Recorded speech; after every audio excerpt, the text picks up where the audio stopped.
திமுக அரச வெற்றி செய்யற விதமா தளபதி விஜய் அவர்கள் இன்னைக்கு ஒரு அறிக்கை ரிலீஸ் பண்ணியிருக்காங்க. 2025 2026 தமிழ்நாட்டுக்கான பட்ஜெட் திமுக அரசு அறிவித்திருக்கு.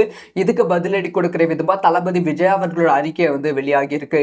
இந்த அறிக்கையில திமுகவை எந்த அளவுக்கு வெளுத்து வாங்க முடியுமோ அந்த அளவுக்கு தளபதி வெளுத்து வாங்கியிருக்காங்க. அதே சமயம் தளபதியோட பயங்கரமான கலாய் விளம்பர அரசு காத்துல பட்ட விட போறீங்களா அப்படி சொல்லி பயங்கரம் தளபதி திமுகவை கலாய் வச்சிருக்காங்க.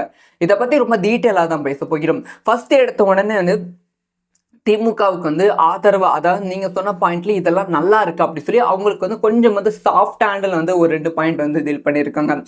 அதாவது தமிழ்நாடு அரசின் 2025 2020 ஆண்டுக்கான நிதிநிலை அறிக்கையில் புதிதாக 9 இடங்கள்ல இண்டஸ்ட்ரீஸ் அமைக்கப்படும் அப்படின்னு சொல்லி அதுல சொல்லியிருக்காங்க. அதுக்கு நான் பாராட்டுறேன் அப்படின்னு சொல்லியிருக்காங்க.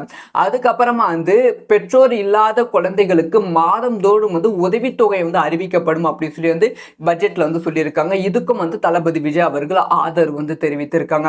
அதுக்கப்புறமா ஒரு தாய் தந்தை ஒரு பெண் குழந்தைக்கு 10 லட்சம் சொத்தை எழுதி வைக்கிறாங்கன்னா அதுக்கான பதிவுக்கு ஒரு சில அமௌண்ட் கவர்மெண்ட் கேட்கும். அந்த அமௌண்ட் 10 லட்சத்துக்கு மேல ஒரு பெண் குழந்தைக்கு நீங்க சொத்து எழுதி வச்சீங்கன்னா நாங்க வாங்க மாட்டோம், சலுகையா கொடுக்குறோம் அப்படிங்கிற ஒரு விஷயத்த சொல்லியிருக்காங்க. இது எல்லாத்துக்குமே தளபதி விஜய் அவர்கள் ஓகே நான் ஆதரவு தெரிவிக்கிறேன் அப்படின்னு சொல்லி ஆதரவு தெரிவித்திருக்காங்க. அடுத்த பாயிண்ட் சரியான ஆப்பு வச்சிருக்காங்க. அதாவது இப்ப நீங்க அறிவித்திருக்கீங்க பாத்தீங்களா, இது எல்லாமே நடைமுறைக்கு வருமா அப்படிங்கிற கேள்வி இயலும், கண்டிப்பா இயலும். ஏன்னா இதுக்கு முன்பும் நீங்க விளம்பர மாடல் அரசு இப்படி தானே பண்ணிட்டு இருக்கீங்க அப்படிங்கிற ஒரு கலாயை தளபதி விஜய் அவர்கள் சொல்லியிருக்காங்க. அதுக்கு அடுத்த பாயிண்டா இந்த அறிக்கையில இதெல்லாம் மிஸ் ஆகி இருக்கு, இதெல்லாம் நீங்க செஞ்சிருக்கணும் அப்படிங்கிற ஒரு கோரிக்கைன்னு சொல்றதை விட இந்த அறிக்கைக்கு பதிலடி கொடுத்திருக்காங்க. அடுத்த பாயிண்ட் என்னன்னா புதிய அரசு கலை மற்றும் அறிவியல் கல்லூரிகள் அமைக்கப்படும் அப்படின்னு சொல்லி அறிவித்திருக்காங்க. இதுக்கு தளபதி என்ன சொல்லியிருக்காங்கன்னா, இதுக்கு முன்பே தமிழகத்துல நிறைய கலை அறிவியல் கல்லூரிகள் இருக்கு. அந்த கலை அறிவியல் கல்லூரிகள்ல நீங்க சரியா சீரமைக்காம நிறைய கல்லூரிகள் ஆசிரியர்கள் இல்லாம, முக்கியமா ஸ்டூடெண்ட்ஸ்க்கு இன்ஃப்ராஸ்ட்ரக்சர் ஃபெசிலிட்டிஸ் இல்லாம, பாத்ரூம் ஃபெசிலிட்டிஸ் இல்லாம இருக்கு. அதை நீங்க சரி பண்ணுங்க அப்படின்னு சொல்லி தளபதி சொல்லியிருக்காங்க. கல்லூரி மாணவர்கள் மீண்டும் மடிக்கணினி வழங்கப்படும் அப்படின்னு சொல்லியிருக்காங்க. இதுல சொல்லியிருக்காங்க. அதே மாதிரி பள்ளி மாணவர்களுக்கும் மடிக்கணினி வழங்கும் திட்டத்தை மீண்டும் அமல்படுத்த வேண்டும். 12ஆம் 11ஆம் வகுப்பு முடித்த மாணவர்களுக்கு மடிக்கணி மீண்டும் வழங்க வேண்டும் அப்படின்னு தளபதி சொல்லியிருக்காங்க. அதுக்கப்புறமா இந்த திமுக இந்த ஒரு அறிக்கையில என்ன சொல்லியிருக்காங்கன்னா, ஆசிரியர் பணி நிரந்தர செய்யப்படும் அப்படின்னு சொல்லியிருக்காங்க. அதுக்கப்புறமா பல இடங்கள் ஆசிரியர் பணிகள் நிரப்பப்படாம இருக்கு, அது நிரப்பப்படும் அப்படின்னு சொல்லியிருக்காங்க.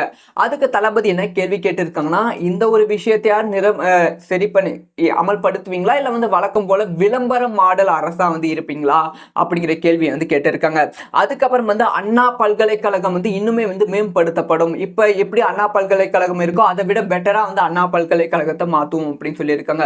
அதுக்கு தளபதி விஜய் அவர்கள் அண்ணா பல்கலைக்கழகத்தை மாத்துவது எல்லாமே சரி, அங்க இருக்க பெண்களுக்கு ஃபர்ஸ்ட் பாதுகாப்பு கொடுங்க, ஏற்கனவே ஒரு உயிர் பலியாயிடுச்சு அப்படிங்கிற ஒரு விஷயம், ஏற்கனவே ஒரு சம்பவம் நடந்துருச்சு அப்படிங்கிற ஒரு விஷயத்தை இன்டைரக்டா சொல்லியிருக்காங்க.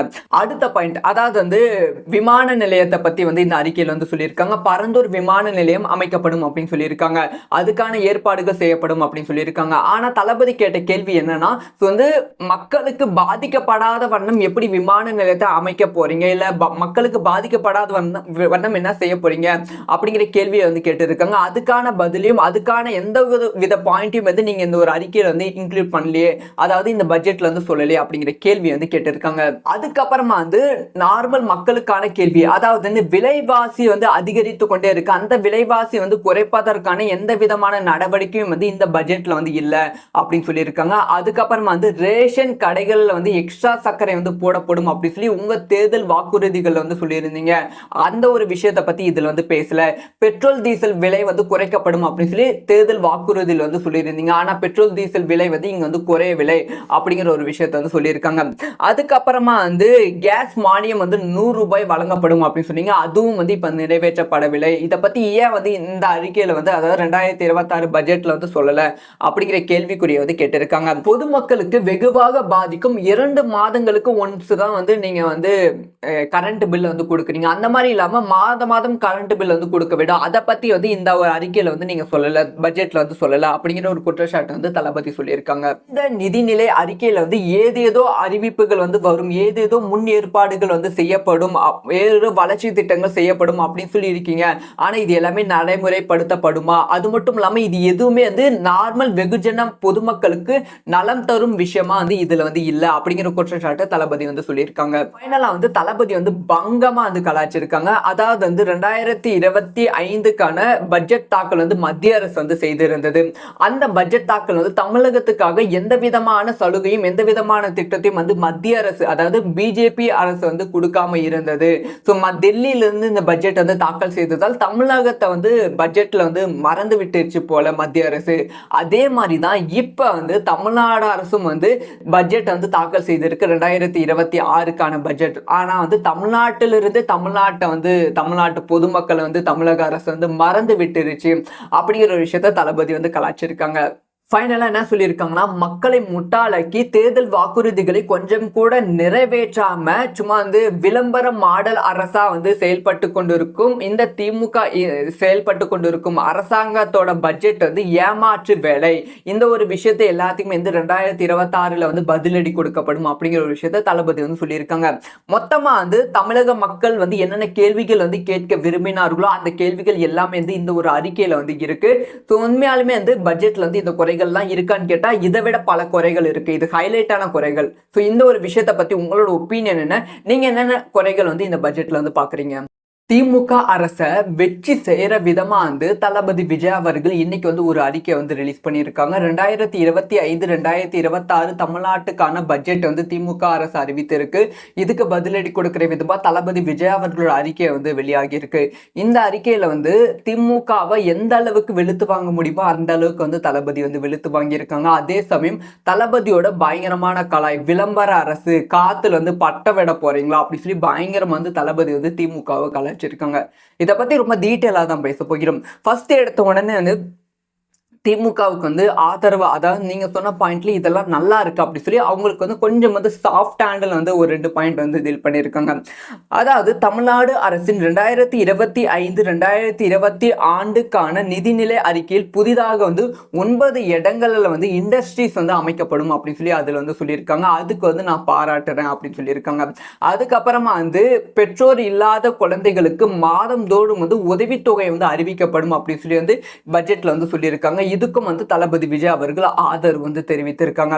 அதுக்கப்புறமா வந்து ஒரு தாய் தந்தை வந்து ஒரு பெண் குழந்தைக்கு 10 லட்சம் வந்து சொத்தை வந்து எழுதி வைக்கிறாங்கன்னா அதுக்கான பதிவுக்கு வந்து ஒரு சில அமௌண்ட் வந்து கவர்மெண்ட் வந்து கேட்கும். அந்த அமௌண்ட் வந்து 10 லட்சத்துக்கு மேல ஒரு பெண் குழந்தைக்கு நீங்க சொத்து எழுதி வச்சீங்கன்னா நாங்க வந்து வாங்க மாட்டோம், சலுகையா வந்து கொடுக்குறோம் அப்படிங்கிற ஒரு விஷயத்த சொல்லியிருக்காங்க. இது எல்லாத்துக்குமே வந்து தளபதி விஜய் அவர்கள் ஓகே நான் ஆதரவு தெரிவிக்கிறேன் அப்படின்னு சொல்லி ஆதரவு வந்து தெரிவித்திருக்காங்க. அடுத்த பாயிண்ட் சரியான ஆப்பு வந்து வச்சிருக்காங்க. அதாவது இப்ப நீங்க அறிவித்திருக்கீங்க பாத்தீங்களா, இது எல்லாமே நடைமுறைக்கு வந்து வருமா அப்படிங்கிற கேள்வி வந்து எழும், கண்டிப்பா எழும். ஏன்னா வந்து இதுக்கு முன்பும் வந்து நீங்க விளம்பர மாடல் அரசு இப்படி தானே பண்ணிட்டு இருக்கீங்க அப்படிங்கிற ஒரு கலாயை வந்து தளபதி விஜய் அவர்கள் சொல்லியிருக்காங்க. அதுக்கு அடுத்த பாயிண்டா வந்து இந்த அறிக்கையில வந்து இதெல்லாம் மிஸ் ஆகி இருக்கு, இதெல்லாம் நீங்க செஞ்சிருக்கணும் அப்படிங்கிற ஒரு கோரிக்கைன்னு சொல்றதை விட வந்து இந்த அறிக்கைக்கு பதிலடி வந்து கொடுத்திருக்காங்க. அடுத்த பாயிண்ட் என்னன்னா, புதிய அரசு கலை மற்றும் அறிவியல் கல்லூரிகள் அமைக்கப்படும் அப்படி சொல்லி அறிவித்திருக்காங்க. இதுக்கு தளபதி என்ன சொல்லியிருக்காங்கன்னா, இதுக்கு முன்பே வந்து தமிழகத்துல வந்து நிறைய கலை அறிவியல் கல்லூரிகள் வந்து இருக்கு. அந்த கலை அறிவியல் கல்லூரிகளை வந்து நீங்க சரியா சீரமைக்காம நிறைய கல்லூரிகள் வந்து ஆசிரியர்கள் இல்லாம, முக்கியமா வந்து ஸ்டூடெண்ட்ஸ்க்கு இன்ஃப்ராஸ்ட்ரக்சர் ஃபெசிலிட்டிஸ் இல்லாம, பாத்ரூம் ஃபெசிலிட்டிஸ் இல்லாம இருக்கு. அதை நீங்க சரி பண்ணுங்க அப்படின்னு சொல்லி தளபதி வந்து சொல்லியிருக்காங்க. கல்லூரி மாணவர்கள் மீண்டும் வந்து மடிக்கணினி வழங்கப்படும் அப்படின்னு சொல்லியிருக்காங்க. இதுல வந்து சொல்லியிருக்காங்க. அதே மாதிரி வந்து பள்ளி மாணவர்களுக்கும் வந்து மடிக்கணினி வழங்கும் திட்டத்தை வந்து மீண்டும் வந்து அமல்படுத்த வேண்டும். 12ஆம் 11ஆம் வகுப்பு முடித்த மாணவர்களுக்கு மடிக்கணினி மீண்டும் வந்து வழங்க விடும் அப்படின்னு தளபதி சொல்லியிருக்காங்க. அதுக்கப்புறமா வந்து இந்த திமுக இந்த ஒரு அறிக்கையில வந்து என்ன சொல்லியிருக்காங்கன்னா, ஆசிரியர் பணி வந்து நிரந்தர செய்யப்படும் அப்படின்னு சொல்லியிருக்காங்க. அதுக்கப்புறமா வந்து பல இடங்கள் வந்து ஆசிரியர் பணிகள் வந்து நிரப்பப்படாம இருக்கு, அது நிரப்பப்படும் அப்படின்னு சொல்லியிருக்காங்க. அதுக்கு தளபதி என்ன கேள்வி கேட்டிருக்காங்கன்னா, இந்த ஒரு விஷயத்தை யார் சரி பண்ணி அமல்படுத்துவீங்களா, இல்ல வந்து வழக்கம் போல விளம்பர மாடல் அரசா வந்து இருப்பீங்களா அப்படிங்கிற கேள்வியை வந்து கேட்டிருக்காங்க. அதுக்கப்புறம் வந்து அண்ணா பல்கலைக்கழகம் வந்து இன்னுமே வந்து மேம்படுத்தப்படும். இப்ப எப்படி அண்ணா பல்கலைக்கழகம் இருக்கோ அதை விட பெட்டரா வந்து அண்ணா பல்கலைக்கழகத்தை மாத்துவோம் அப்படின்னு சொல்லியிருக்காங்க. அதுக்கு வந்து தளபதி விஜய் அவர்கள் அண்ணா பல்கலைக்கழகத்தை மாத்துவது எல்லாமே சரி, அங்க இருக்க பெண்களுக்கு ஃபர்ஸ்ட் வந்து பாதுகாப்பு கொடுங்க, ஏற்கனவே ஒரு உயிர் வந்து பலியாயிடுச்சு அப்படிங்கிற ஒரு விஷயம், ஏற்கனவே வந்து ஒரு சம்பவம் வந்து நடந்துருச்சு அப்படிங்கிற ஒரு விஷயத்தை இன்டைரக்டா சொல்லியிருக்காங்க. அடுத்த பாயிண்ட், அதாவது வந்து விமான நிலையத்தை பத்தி வந்து இந்த அறிக்கையில் வந்து சொல்லியிருக்காங்க. பரந்தூர் விமான நிலையம் அமைக்கப்படும் அப்படின்னு சொல்லியிருக்காங்க. அதுக்கான ஏற்பாடுகள் செய்யப்படும் அப்படின்னு சொல்லியிருக்காங்க. ஆனா தளபதி கேட்ட கேள்வி என்னன்னா, வந்து மக்களுக்கு பாதிக்கப்படாத வண்ணம் எப்படி விமான நிலையத்தை அமைக்க போறீங்க, இல்ல மக்களுக்கு பாதிக்கப்படாத வண்ணம் என்ன செய்ய போறீங்க அப்படிங்கிற கேள்வியை வந்து கேட்டிருக்காங்க. அதுக்கான பதிலையும் அதுக்கான எந்த வித பாயிண்டையும் வந்து நீங்க இந்த ஒரு அறிக்கையில வந்து இன்க்ளூட் பண்ணலையே, அதாவது இந்த பட்ஜெட்ல வந்து சொல்லலையே அப்படிங்கிற கேள்வி வந்து கேட்டிருக்காங்க. அதுக்கப்புறமா வந்து நார்மல் மக்களுக்கான கேள்வி, அதாவது வந்து விலைவாசி வந்து அதிகரித்து கொண்டே இருக்கு, அந்த விலைவாசி வந்து குறைப்பதற்கான எந்த விதமான நடவடிக்கையும் வந்து இந்த பட்ஜெட்ல வந்து இல்ல அப்படின்னு சொல்லியிருக்காங்க. அதுக்கப்புறமா வந்து ரேஷன் கடைகள்ல வந்து எக்ஸ்ட்ரா சர்க்கரை வந்து போடப்படும் அப்படி சொல்லி உங்க தேர்தல் வாக்குறுதிகள் வந்து சொல்லியிருந்தீங்க, அந்த ஒரு விஷயத்தை பத்தி இதுல வந்து பேசல. பெட்ரோல் டீசல் விலை வந்து குறைக்கப்படும் அப்படின்னு சொல்லி தேர்தல் வாக்குறுதியில் வந்து சொல்லியிருந்தீங்க, ஆனா பெட்ரோல் டீசல் விலை வந்து இங்க வந்து குறையவில்லை அப்படிங்கிற ஒரு விஷயத்தை வந்து சொல்லியிருக்காங்க. அதுக்கப்புறமா வந்து கேஸ் மானியம் வந்து 100 ரூபாய் வழங்கப்படும் அப்படின்னு சொன்னீங்க, அதுவும் வந்து இப்ப நிறைவேற்றப்படவில்லை. இதை பத்தி ஏன் வந்து இந்த அறிக்கையில வந்து, அதாவது 2026 பட்ஜெட்ல வந்து சொல்லல அப்படிங்கிற கேள்விக்குறியை வந்து கேட்டிருக்காங்க. பொதுமக்களுக்கு வெகுவாக பாதிக்கும் 2 மாதங்களுக்கு ஒன்ஸ் தான் வந்து நீங்க வந்து கரண்ட் பில் வந்து கொடுக்குறீங்க, அந்த மாதிரி இல்லாம மாதம் கரண்ட் பில் வந்து கொடுக்க விடும், அதை பத்தி வந்து இந்த ஒரு அறிக்கையில வந்து நீங்க சொல்லல, பட்ஜெட்ல வந்து சொல்லல அப்படிங்கிற ஒரு குற்றச்சாட்டு வந்து தளபதி சொல்லியிருக்காங்க. இந்த நிதிநிலை அறிக்கையில வந்து ஏதேதோ அறிவிப்புகள் வந்து வரும், ஏதேதோ முன் ஏற்பாடுகள் வந்து செய்யப்படும், வேறு வளர்ச்சி திட்டங்கள் செய்யப்படும் அப்படின்னு சொல்லி இருக்கீங்க, ஆனா இது எல்லாமே நடைமுறைப்படுத்தப்படுமா, அது மட்டும் இல்லாம இது எதுவுமே வந்து நார்மல் வெகுஜன பொதுமக்களுக்கு நலம் தரும் விஷயமா வந்து இதுல வந்து இல்ல அப்படிங்கிற குற்றச்சாட்டு தளபதி வந்து சொல்லியிருக்காங்க. ஃபைனலா வந்து தளபதி வந்து பங்கமா வந்து கலாச்சிருக்காங்க. அதாவது வந்து 2025க்கான பட்ஜெட் தாக்கல் வந்து மத்திய அரசு வந்து செய்திருந்தது. அந்த பட்ஜெட் தாக்கல் வந்து தமிழகத்துக்காக எந்த விதமான சலுகையும் எந்த விதமான திட்டத்தையும் வந்து மத்திய அரசு, அதாவது பிஜேபி அரசு வந்து கொடுக்காம இருந்தது. ஸோ டெல்லியில இருந்து இந்த பட்ஜெட் வந்து தாக்கல் செய்ததால் தமிழகத்தை வந்து பட்ஜெட்ல வந்து மறந்து விட்டுருச்சு போல மத்திய அரசு. அதே மாதிரி தான் இப்ப வந்து தமிழ்நாடு அரசும் வந்து பட்ஜெட் வந்து தாக்கல் செய்திருக்கு 2026க்கான பட்ஜெட். ஆனா வந்து தமிழ்நாட்டிலிருந்து தமிழ்நாட்டு பொதுமக்களை வந்து தமிழக அரசு வந்து மறந்து விட்டுருச்சு அப்படிங்கிற ஒரு விஷயத்த தளபதி வந்து கலாச்சிருக்காங்க.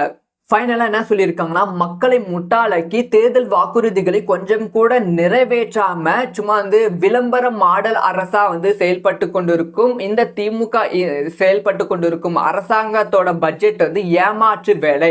இந்த ஒரு விஷயத்தை எல்லாத்துக்குமே வந்து 2026ல் வந்து பதிலடி கொடுக்கப்படும் அப்படிங்கிற ஒரு விஷயத்த தளபதி வந்து சொல்லியிருக்காங்க. மொத்தமா வந்து தமிழக மக்கள் வந்து என்னென்ன கேள்விகள் வந்து கேட்க விரும்பினார்களோ அந்த கேள்விகள் எல்லாமே வந்து இந்த ஒரு அறிக்கையில வந்து இருக்கு. ஸோ உண்மையாலுமே வந்து பட்ஜெட்ல வந்து இந்த குறைகள்லாம் இருக்கான்னு கேட்டா இதை விட பல குறைகள் இருக்கு, இது ஹைலைட்டான குறைகள். ஸோ இந்த ஒரு விஷயத்தை பத்தி உங்களோட ஒப்பீனியன் என்ன, நீங்க என்னென்ன குறைகள் வந்து இந்த பட்ஜெட்ல வந்து பாக்குறீங்க?